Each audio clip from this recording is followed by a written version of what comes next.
Più i comuni sono videosorvegliati e minore è l'impatto della criminalità in quei comuni che per esempio già adesso questi investimenti li hanno fatti. La richiesta è chiara. Già mesi fa l'Anci Veneto aveva posto al ministro Piantedosi un'istanza firmata a più mani da prefettura e ministero dopo che si è raggiunto l'apice della sopportazione ai disagi dovuti alla presenza di baby gang, ladri e spaccio. Ci siamo fatti come sindaci del Veneto portavoce delle preoccupazioni delle comunità e quindi abbiamo chiesto un incontro che c'è stato qualche mese fa al ministro Piantedosi, che si è dimostrato subito molto sensibile. Abbiamo cominciato a lavorare su questo protocollo scritto a più mani, quindi dal Ministero, dal Prefetto di Venezia e dal Presidente di Anci Veneto, che si pone come obiettivo quello di rendere sempre più sicuro il Veneto e i comuni del Veneto. Ora anche l'Anci nazionale scrive a Piantedosi lamentando il disagio dovuto a città sempre più insicure.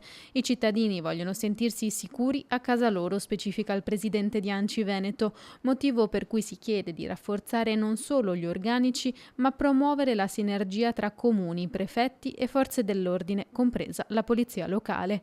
Una richiesta dunque che mira a tutelare soprattutto i piccoli comuni, spesso i più in difficoltà dal punto di vista finanziario. Più forze dell'ordine, più tecnologia a disposizione attraverso le videocamere di sorveglianza significa comuni veneti più sicuri e significa cittadini veneti più sicuri.